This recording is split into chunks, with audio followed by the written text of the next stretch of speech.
नए कृषि कानून को लेकर मोदी सरकार चौतरफा घिर चुकी है। किसान लगातार कानून को रद्द करने की मांग कर रहे हैं। वहीं सरकार मांगे मानने की बजाय अपनी सफाई पेश कर रही है। आज भी कृषि मंत्री नरेंद्र सिंह तोमर ने प्रेस कॉन्फ्रेंस करके सरकार का पक्ष रखा और बताया कि वो किस बात पर नरम है और किस मुद्दे पर गरम है।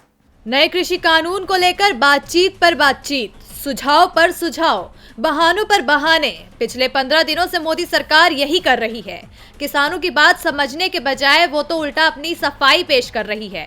आज कृषि मंत्री नरेंद्र सिंह तोमर ने प्रेस कॉन्फ्रेंस कर कहा कि हमने किसान संघों से आग्रह किया कि जो प्रस्ताव सरकार ने भेजा है उस पर विचार कीजिए, उसके बाद बातचीत कीजिए। उन्होंने कहा कि कानून के वे प्रावधान जिन पर किसानों को आपत्ति है उन पर सरकार खुले मन से विचार करने पर सहमत है।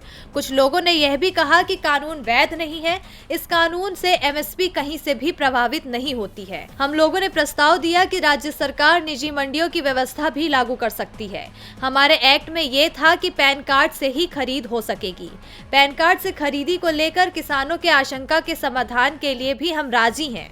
कृषि मंत्री ने कहा कि दूसरा उनका मुद्दा था कि आपने विवाद निपटाने के लिए एसडीएम को शामिल किया है। छोटा किसान होगा, छोटे क्षेत्र का होगा, तो जब वो न्यायालय जाएगा तो वहाँ समय लगेगा। हम लोगों ने इसके समाधान के लिए भी न्यायालय में जाने का विकल्प दिए। किसानों को लुभाने के लिए केंद्रीय मंत्री ने कहा कि तीनों कृषि कानून किसानों की आमदनी बढ़ाने के लिए है। तय कानून किसानों के हित में है। तय समय में भुगतान की व्यवस्था की गई है। किसानों की जमीन सुरक्षित रखने का ध्यान रखा गया है।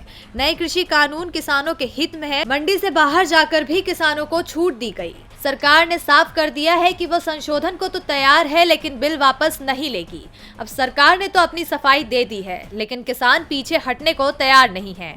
उन्होंने एमएसपी पर नया कानून लाने की मांग की है। उनका कहना है कि जब तक सरकार हमारी मांगे नहीं मानती हम आंदोलन खत्म नहीं करेंगे। केंद्र सरकार और किसानों के बयान से साफ है कि कोई भी झुकने को तैयार नहीं है। डीबी लाइव की रिपोर्ट।